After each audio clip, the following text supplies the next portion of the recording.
Sud Radio André Berkoff. Ça balance pas mal. Berkoff dans tous ses états, ça balance pas mal sur Sud Radio. Je ne lance pas, et vous non plus, auditeurs, et vous non plus. Vous ne vous en lassez pas d'écouter cette voix magnifique, cette voix lumineuse, cette voix divine. Et c'est qui? Évidemment, Ursula von der Leyen, la présidente de la Commission européenne, en train de se laver les mains tout en chantant l'hymne européen beethovenien, bien sûr, l'hymne à la joie.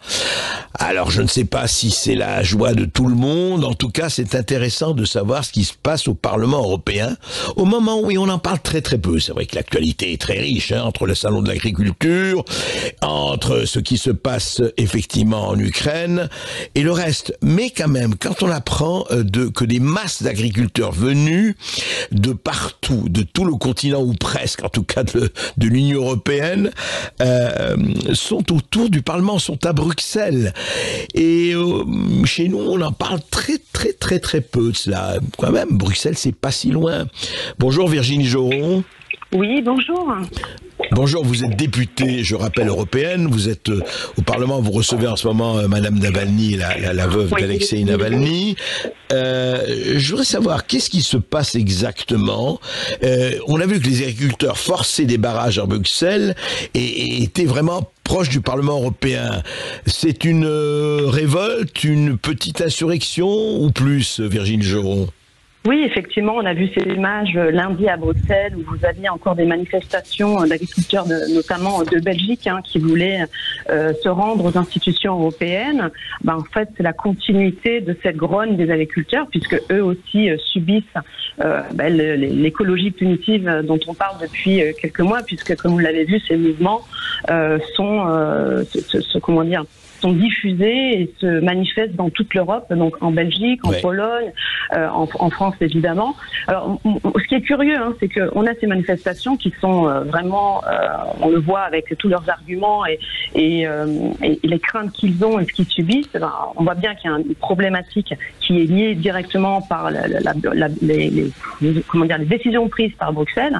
Et le même jour, j'étais en commission, invitée à une commission spécifique IMCO, donc marché intérieur et agriculture, le soir même à Strasbourg, et je vous donne le titre, parce que ces gens continuent à être à côté de la plaque malgré ces manifestations, malgré le fait que tout démontre qu'il y a un grave problème au sein de ce métier. Et donc là, c'était une réunion, le sujet c'était les perturbations du marché intérieur dans le contexte des protestations des agriculteurs. Donc, ils ont bien vu qu'il y avait des problèmes avec les agriculteurs, mais pour eux, aujourd'hui, la difficulté qu'ils ont, c'est de comment continuer à vivre, si vous voulez, avec la libre circulation des biens et des produits, puisque c'est ça le marché intérieur, avec ces manifestations. Donc le sujet, c'était pas la problématique de ce que vivent les agriculteurs, mais la problématique de comment continuer à vivre avec ces manifestations. Décalage complet. Décalage complet, Et puis surtout, c'est-à-dire beaucoup de mépris par rapport à ces manifestations. Ils n'en prennent pas du tout compte dans leur posture par rapport à ces demandes, puisqu'ils ont encore le pouvoir de modifier, d'amender et de prendre en compte, même pour leur propre campagne électorale, cette grogne justifiée des agriculteurs. Oui, ce qui est étonnant, c'est qu'on est à 3 mois des élections européennes, 3 ou 4 mois, et cette déconnexion quand même, franchement, avec tout ce qui se passe, justement, vous parliez un peu partout en Europe des manifestations, on a vu en France ce qui se passe au salon de l'agriculture, etc. On a l'impression que vraiment il y a deux mondes. Il y a un monde qui flotte en aérolie, je ne sais pas sur quelle planète, et un autre monde qui est là, qui se demande à quelle sauce il sera mangé. Exactement, et on l'a vu.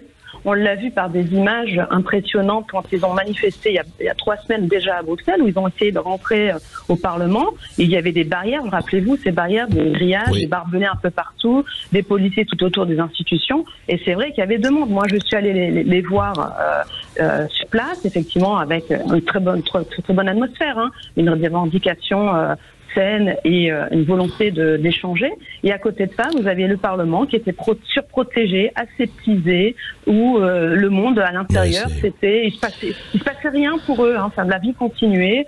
Et c'est vrai et je vous dis, cette réunion exceptionnelle avec ce titre, pour moi, ça a été un choc parce que je m'attendais pas. Moi, je pensais qu'on pouvait débattre du sujet en disant, mais voilà, prenez en compte cette crise, notamment parce que c'est quand même eux qui décident encore une fois de lever toutes les barrières des douanes pour continuer à importer des céréales, du sucre et du poulet ukrainien. Et on voit que ça pose difficulté, notamment pour les Français, notre agriculture et les éleveurs. Et cette revendication maintenant sont partagées par plusieurs, même syndicats et nous depuis le début on l'a dénoncé.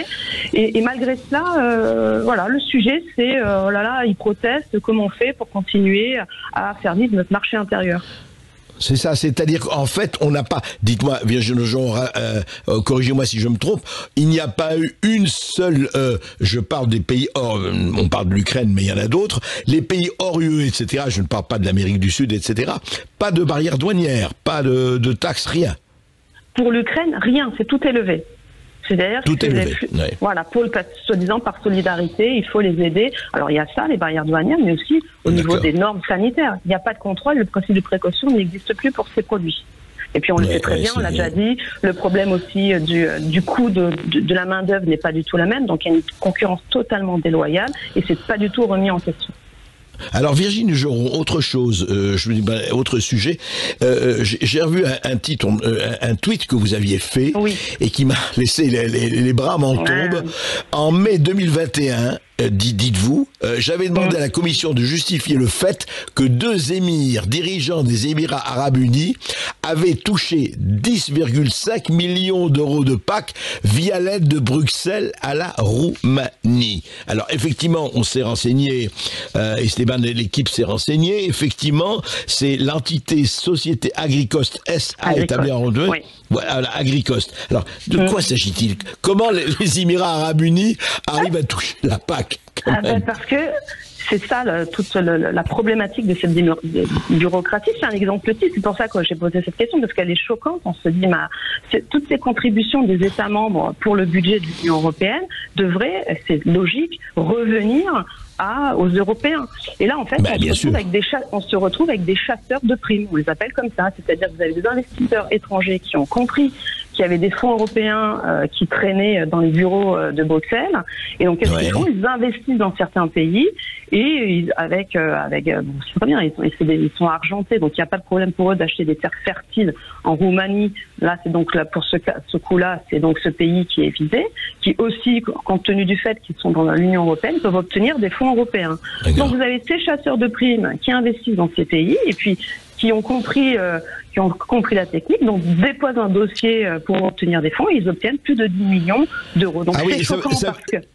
Ouais, ça veut dire, Virginie Geron, attendez qu'on comprenne bien. Ça veut dire, moi, Émirats Arabes Unis ou autre, ça peut dire n'importe quoi, j'investis, j'achète des terrains, mettons, en Roumanie, et j'ai droit à la PAC. Oui, tout à fait. Et d'ailleurs, c'est pour ça que nous, à chaque fois, dans les dossiers, nous voulons la préférence nationale, évidemment, mais aussi la préférence, du moins la préférence européenne. Parce que c'est, comme je l'ai dit, c'est aussi une concurrence qui est déloyale par rapport aux contributeurs financiers de l'Union européenne. On a des chasseurs de primes qui viennent investir des fonds de pays tiers, qui viennent investir en Europe, ce qui est pas mal, mais finalement, là, on le voit, ce ne sont pas les agriculteurs du coin qui sont vraiment en difficulté qui obtiennent des fonds. Ce qu'on donne à 10 millions d'euros à ces grosses sociétés qui sont souvent des multinationales, ça ne va pas dans les poches des agriculteurs, des petits agriculteurs qui veulent, eux, qui survivent et qui n'obtiennent pas ces fonds et qui finalement devraient leur revenir parce que c'est du bon sens. Ce sont les premiers contributeurs à ce budget. Ils devraient pouvoir en recueillir une partie, même si on sait que nous sommes effectivement par rapport des bénéficiaires de la PAC, mais pas assez. Et quand on voit ce type de montage, parce que ce sont des montages financiers et juridiques très pointus, et c'est vrai que c'est choquant de voir que 10 millions d'euros soient donnés à des pays tiers. Merci beaucoup Virginie Geron, merci d'avoir pris de votre temps parlementaire, je sais que vous êtes très occupée en ce moment, mais on va continuer à parler de cela avec vous. Merci encore. Très bien, je vous remercie à vous, bonne journée.